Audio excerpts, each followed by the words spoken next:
Assalamualaikum warahmatullahi wabarakatuh. Halo teman-teman, yuk kita belajar bareng lagi. Kali ini kita akan belajar tentang tumbuh kembang anak ya teman-teman. Oke, langsung saja cus ke materi kebidanan tentang tumbuh kembang anak ya teman-teman. Dimulai dari pengertian dari tumbuh kembang itu sendiri ya. Pertumbuhan dan perkembangan itu memiliki arti masing-masing. Pertumbuhan merupakan bertambahnya ukuran, fisik dan struktur tubuh seseorang dan diukur dengan satuan panjang dan berat. Panjang jika kita mengukur tinggi badan dengan sentimeter dan berat jika kita mengukur kilogram berat badan. Terus, perkembangan merupakan bertambahnya struktur dan fungsi tubuh. Ini merupakan kemampuan gerak kasar, gerak halus, bicara, bahasa, serta sosial dan kemandirian yang melengkapi proses perkembangan seorang anak. Oke, dan lanjut ke ciri-ciri dan prinsip-prinsip dari tumbuh kembang anak. Ciri-ciri yang pertama, perkembangan menimbulkan perubahan karena perkembangan terjadi bersamaan dengan pertumbuhan. Misalnya, perkembangan intelijensia pada seorang anak akan menyertai pertumbuhan otak dan serabut sarafnya. Yang kedua, tumbuh kembang pada tahap awal menentukan perkembangan selanjutnya. Contohnya di sini, seorang anak tidak akan bisa berjalan sebelum ia bisa berdiri. Seorang anak tidak akan bisa berdiri jika pertumbuhan kaki dan bagian tubuh lain yang terkait dengan fungsi berdiri anak terhambat.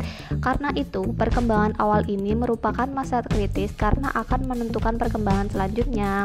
Lanjut yang ketiga, tumbuh kembang punya kecepatan berbeda. Sebagaimana pertumbuhan, perkembangan mempunyai kecepatan yang berbeda-beda baik dalam pertumbuhan fisik maupun perkembangan fungsi organ dan perkembangan pada masing-masing anak. Dan yang keempat, perkembangan berkorelasi dengan pertumbuhan. Terjadi peningkatan mental, memori, daya nalar, asosiasi, dan lain-lain. Anak sehat bertambah umur, bertambah berat dan tinggi badannya, serta bertambah kepandaiannya. Lanjut yang kelima, perkembangan mempunyai pola yang tetap. Di sini fungsi organ tubuh terjadi menurut dua hukum yang tetap. Perkembangan terjadi lebih dahulu di daerah kepala, kemudian menuju ke arah kaudal atau anggota tubuh. Yang kedua, perkembangan terjadi lebih dahulu di daerah proksimal atau gerak kasar, lalu berkembang ke bagian distal seperti jari-jari yang mempunyai kemampuan gerak halu. Dan yang keenam, perkembangan memiliki tahap yang berurutan. Tahap perkembangan seorang anak mengikuti pola yang teratur dan berurutan. Tahap-tahap tersebut tidak bisa terjadi terbalik. Anak terlebih dahulu mampu membuat lingkaran sebelum mampu membuat gambar kotak. Anak mampu berdiri sebelum berjalan dan lain-lain ya guys. Ini menurut buku. Lanjut ke prinsip-prinsipnya. Yang pertama, perkembangan hasil proses kematangan dan belajar. Kematangan merupakan proses intrinsik yang terjadi dengan sendirinya sesuai dengan potensi yang ada pada individu. Melalui belajar, anak memperoleh kemampuan menggunakan sumber yang diwariskan dan potensi yang dimiliki anak. Yang prinsip kedua, pola perkembangan dapat diramalkan. Terdapat persamaan pola perkembangan bagi semua anak. Dengan demikian, perkembangan seorang anak dapat diramalkan. Perkembangan berlangsung dari tahapan umum ke tahapan spesifik dan terjadi secara berkesinambungan. Oke, lanjut ke faktor-faktor yang mempengaruhi dari tumbuh kembang anak itu sendiri. Yang pertama, ada faktor dalam atau internal, dan yang kedua ada faktor luar yaitu eksternal. Faktor dalam atau internal itu ada beberapa faktor. Yang pertama itu ras, etnik atau bangsa. Anak yang dilahirkan dari ras atau bangsa Amerika, maka ia tidak memiliki faktor keturunan ras bangsa Indonesia atau sebaliknya. Yang kedua, keluarga. Ada kecenderungan keluarga yang memiliki postur tubuh tinggi, pendek, gemuk atau kurus. Yang ketiga, umur. Kecepatan pertumbuhan yang pesat adalah pada masa prenatal, tahun pertama kehidupan pada masa remaja. Yang keempat itu ada jenis kelamin. Fungsi reproduksi pada anak perempuan berkembang lebih cepat daripada laki-laki, tetapi setelah melewati masa pubertas, pertumbuhan anak laki-laki akan lebih cepat. Yang kelima, genetik atau heredokonstitusional adalah bawaan anak, yaitu potensi anak yang akan menjadi ciri khasnya. Ada beberapa kelainan genetik yang berpengaruh pada tumbuh kembang anak seperti kerdil. Lanjut ke faktor luar atau eksternal, yaitu terbagi menjadi 3 faktor, yaitu yang pertama faktor prenatal, kedua faktor persalinan, dan yang ketiga faktor pasca persalinan. Pada faktor prenatal ada faktor gizi.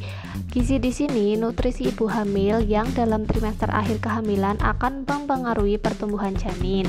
Yang kedua ada faktor mekanis. Posisi fetus yang abnormal bisa menyebabkan kelainan kongenital seperti club foot. Yang ketiga, toksin atau zat kimia. Beberapa obat-obatan seperti aminopterin, thalidomid dapat menyebabkan kelainan kongenital seperti palatoskisis. Yang keempat, endokrin. Diabetes mellitus dapat menyebabkan makrosomia, kardiomegali, atau hiperplasia adrenal. Yang kelima, radiasi paparan radium dan sinar ronsen dapat mengakibatkan kelainan pada janin seperti mikrosefali, spina bifida, retardasi mental, dan deformitas anggota gerak, kelainan kongenital mata, dan kelainan jantung. Yang keenam, infeksi pada trimester pertama dan kedua oleh TORCH atau Toxoplasma rubella cytomegalovirus herpes simplex dapat menyebabkan kelainan pada janin, katarak, bisu tuli, mikrosefali, retardasi mental, dan kelainan jantung kongenital. Yang selanjutnya ada kelainan imunologi. Pada buku pedoman pelaksanaan stimulasi deteksi dan intervensi dini tumbuh kembang anak oleh Kemenkes tahun 2016 dijelaskan bahwa erythrobaltosis fetalis timbul atas dasar perbedaan golongan darah antara janin dan ibu sehingga ibu membentuk antibodi terhadap sel darah merah janin, kemudian melalui plasenta masuk dalam peredaran darah janin dan akan menyebabkan hemolisis yang selanjutnya mengakibatkan hiperbilirubinemia dan hemikterik yang akan menyebabkan kerusakan jaringan otak. Faktor selanjutnya adalah anoksia embrio yang disebabkan oleh gangguan fungsi plasenta yang menyebabkan pertumbuhan terganggu. Yang selanjutnya, psikologi ibu, kehamilan yang tidak diinginkan, perlakuan salah atau kekerasan mental pada ibu hamil, dan lain-lain. Yang faktor persalinan, komplikasi persalinan pada bayi seperti trauma kepala, asfiksia dapat menyebabkan kerusakan jaringan otak. Dan yang ketiga, faktor pasca persalinan, ada faktor gizi. Untuk tumbuh kembang bayi diperlukan zat makanan yang adekuat. Ada juga faktor penyakit kronis atau kelainan kongenital, tuberkulosis, anemia, kelainan jantung bawaan mengakibatkan retardasi pertumbuhan jasmani. Yang ketiga ada faktor lingkungan fisik dan kimia, sanitasi lingkungan yang kurang baik, kurangnya sinar matahari, paparan sinar radioaktif, zat kimia tertentu seperti PP, merkuri, ataupun rokok mempunyai dampak yang negatif terhadap pertumbuhan anak. Yang faktor selanjutnya yaitu psikologis, hubungan anak dengan orang sekitarnya itu sangat penting. Yang faktor selanjutnya endokrin, gangguan hormon misalnya pada penyakit hipertiroid akan menyebabkan anak mengalami hambatan pertumbuhan. Faktor yang keenam, sosioekonomi. Kemiskinan selalu berkaitan dengan kekurangan makanan, kesehatan lingkungan yang jelek, dan ketidaktahuan akan menghambat pertumbuhan anak. Faktor ketujuh, lingkungan pengasuhan. Interaksi ibu anak sangat mempengaruhi tumbuh kembang anak. Faktor kedelapan, stimulasi. Perkembangan memerlukan rangsangan atau stimulasi khususnya dalam keluarga. Yang faktor kesembilan, obat-obatan. Contohnya pemakaian kortikosteroid jangka panjang akan menghambat pertumbuhan. Oke, lanjut ke aspek-aspek perkembangan yang dipantau. Ada gerak kasar atau motorik kasar yang pengertiannya adalah aspek yang berhubungan dengan kemampuan anak melakukan pergerakan dan sikap tubuh yang melibatkan otot-otot besar seperti duduk, berdiri, dan sebagainya. Ada gerak halus atau motorik halus adalah aspek yang berhubungan dengan kemampuan anak melakukan gerakan yang melibatkan bagian-bagian tubuh tertentu dan dilakukan oleh otot-otot kecil, tetapi memerlukan koordinasi yang cermat seperti mengamati sesuatu, menjimpit, menulis, dan sebagainya. Ada juga kemampuan bicara dan bahasa, adalah aspek yang berhubungan dengan kemampuan untuk memberikan respons terhadap suara, berbicara, berkomunikasi, mengikuti perintah, dan sebagainya. Dan yang keempat, sosialisasi dan kemandirian yang merupakan aspek yang berhubungan dengan kemampuan mandiri anak seperti makan sendiri, membereskan mainan selesai bermain, berpisah dengan ibu atau pengasuh anak, bersosialisasi dan berinteraksi dengan lingkungannya, dan sebagainya. Oke, cus lanjut ke periode tumbuh kembang anak terbagi menjadi masa-masa berikut ini. Yang pertama, masa prenatal atau masa intrauterin. Yang kedua, masa bayi atau infansi umur 0 sampai 11 bulan. Yang ketiga, masa anak di bawah 5 tahun atau balita umur 12 sampai 59 bulan. Yang keempat, masa anak prasekolah umur 60 sampai 72 bulan. Dan yang kelima, masa perkembangan anak sesuai umur. Masa prenatal atau masa intrauterin terbagi menjadi 3 periode. Yang pertama, masa zigot atau mudigoh sejak saat konsepsi sampai umur kehamilan 2 minggu. Yang kedua, masa embrio sejak umur kehamilan 2 minggu sampai 8 atau 12 minggu. Pada masa ini, ovum yang telah dibuahi dengan cepat akan menjadi suatu organisme. Terjadi diferensiasi yang berlangsung dengan cepat, terbentuk sistem organ dalam tubuh. Yang selanjutnya, yang ketiga ada masa janin atau fetus sejak umur kehamilan 9 atau 12 minggu sampai akhir kehamilan, yang terdiri dari 2 periode. Yang pertama, masa fetus dini, yaitu sejak umur kehamilan 9 minggu sampai trimester kedua kehidupan intrauterin. Pada masa ini terjadi percepatan pertumbuhan, pembentukan jasad manusia sempurna, alat tubuh telah terbentuk serta mulai berfungsi. Yang kedua, masa fetus lanjut, yaitu trimester akhir kehamilan. Masa ini pertumbuhan berlangsung pesat disertai perkembangan fungsi-fungsi. Terjadi transfer imunoglobulin G dari darah ibu melalui plasenta dan akumulasi asam lemak esensial seri omega 3 dan omega 6 pada otak dan retina. Oh iya teman-teman, ingat ya, periode yang paling penting dalam masa prenatal adalah trimester pertama kehamilan. Pada periode ini, pertumbuhan otak janin sangat peka terhadap pengaruh lingkungan janin, gizi kurang pada ibu hamil, infeksi, merokok dan asap rokok, minuman beralkohol, obat-obatan, bahan-bahan toksik, pola asuh, depresi berat, faktor psikologis seperti kekerasan terhadap ibu hamil dapat menimbulkan pengaruh buruk bagi perkembangan janin dan kehamilannya. Oleh karena itu, selama masa intrauterin, seorang ibu diharapkan menjaga kesehatannya dengan baik, selalu berada dalam lingkungan yang menyenangkan, mendapat nutrisi yang sehat untuk janin yang dikandungnya, memeriksakan kesehatannya secara teratur ke sarana kesehatan, memberi stimulasi dini terhadap janin, tidak mengalami kekurangan kasih sayang dari suami dan keluarganya, menghindari stres baik fisik maupun psikis, dan tidak bekerja berat yang dapat membahayakan kondisi kehamilannya. Selanjutnya, pada masa bayi atau infansi umur 0 sampai 11 bulan, masa ini terjadi adaptasi terhadap lingkungan dan terjadi perubahan sirkulasi darah serta mulainya berfungsi organ-organ.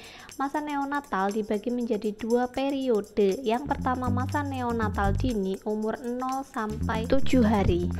Dan masa neonatal lanjut umur 8 sampai 28 hari. Pada masa infansi juga terdapat masa pos atau pasca neonatal umur 29 hari sampai 11 bulan. Masa ini terjadi pertumbuhan yang pesat dan proses pematangan berlangsung secara terus-menerus, terutama meningkatnya fungsi sistem syaraf. Periode tumbuh kembang anak berikutnya pada masa balita. Setelah anak melewati golden period atau 1000 hari pertama kehidupan, balita di sini terdapat kemajuan perkembangan motorik dan fungsi ekskresi, perkembangan bicara, bahasa, kreativitas, kesadaran sosial, emosional, dan intelijensia berjalan sangat cepat. Dan selanjutnya pada masa prasekolah, pertumbuhan stabil, perkembangan dengan aktivitas jasmani bertambah dan meningkatnya keterampilan serta berproses berpikir. Proses belajar di sini anak prasekolah dengan cara bermain. Pada masa prasekolah, masa anak dipersiapkan untuk sekolah. Untuk itu, panca indera dan sistem reseptor penerima rangsangan serta proses memori harus sudah siap sehingga anak mampu belajar dengan baik. Ada juga tahap perkembangan menurut umur sesuai dengan KPSP. Dan menurut periode tumbuh kembang anak, orang tua dan keluarga diharapkan dapat memantau pertumbuhan dan perkembangan anaknya agar dapat dilakukan intervensi dini bila anak mengalami kelainan atau gangguan. Pada tahap tumbuh kembang anak, sering ada beberapa gangguan tumbuh kembang yang ditemukan. Yang pertama ada gangguan bicara dan bahasa. Kemampuan berbahasa merupakan indikator seluruh perkembangan anak karena kemampuan berbahasa sensitif terhadap keterlambatan atau kerusakan pada sistem lainnya. karena melibatkan kemampuan kognitif, motor, psikologis, emosi, dan lingkungan sekitar anak. Kurangnya stimulasi akan dapat menyebabkan gangguan bicara dan berbahasa, bahkan gangguan ini dapat menetap. Yang kedua ada cerebral palsy, merupakan suatu kelainan gerakan dan postur tubuh yang tidak progresif yang disebabkan oleh karena suatu kerusakan atau gangguan pada sel-sel motorik pada susunan saraf pusat yang sedang tumbuh atau belum selesai pertumbuhannya. Yang selanjutnya ada sindrom Down. Anak dengan sindrom Down adalah individu yang dapat dikenal dari fenotipnya dan mempunyai kecerdasan yang terbatas yang terjadi akibat adanya jumlah kromosom 21 yang berlebih. Perkembangannya lebih lambat dari anak yang normal. Beberapa faktor seperti kelainan jantung kongenital, hipotonia yang berat, masalah biologis atau lingkungan lainnya dapat menyebabkan keterlambatan perkembangan motorik dan keterampilan untuk menolong diri sendiri. Yang keempat ada perawatan pendek atau short stature, merupakan suatu terminologi mengenai tinggi badan yang berada di bawah persentil 3 atau min 2 standar deviasi pada kurva pertumbuhan yang berlaku pada populasi. Penyebabnya sendiri dapat karena varisasi normal, gangguan gizi, kelainan kromosom, penyakit sistemik, atau karena kelainan endokrin. Yang selanjutnya ada gangguan autism yang merupakan gangguan perkembangan pervasif pada anak yang gejalanya muncul sebelum anak berumur 3 tahun. Pervasif berarti meliputi seluruh aspek perkembangan sehingga gangguan tersebut sangat luas dan berat yang mempengaruhi anak secara mendalam. Gangguan perkembangan yang ditemukan pada autism mencakup bidang interaksi sosial, komunikasi, dan perilaku. Yang selanjutnya ada gangguan retardasi mental yang merupakan suatu kondisi yang ditandai dengan intelijensia yang rendah, biasanya IQ kurang dari 70, yang menyebabkan ketidakmampuan individu untuk belajar dan beradaptasi terhadap tuntutan masyarakat atas kemampuan yang dianggap normal. Yang selanjutnya ada GPPH atau gangguan pemusatan perhatian dan hiperaktivitas yang merupakan gangguan di mana anak mengalami kesulitan untuk memusatkan perhatian yang seringkali disertai dengan hiperaktivitas. Oke teman-teman, sekian belajar bareng kita kali ini ya. Sumber materi tumbuh kembang anak berasal dari buku Pedoman Pelaksanaan Stimulasi, Deteksi, dan Intervensi Dini Tumbuh Kembang Anak oleh Kemenkes RI tahun 2016. Semoga materi yang direview ini bermanfaat untuk teman-teman semua. Terima kasih sudah menonton ya teman-teman. Apabila ada salah-salah kata dalam penyampaian materi atau kata-kata yang kurang berkenan, saya mohon maaf yang setulus-tulusnya ya teman-teman. Apabila ada pertanyaan, kritik, ataupun saran, monggo silahkan like dan subscribe ya teman-teman. Terima kasih sudah menonton video ini. Wassalamualaikum warahmatullahi wabarakatuh. Dadah semuanya.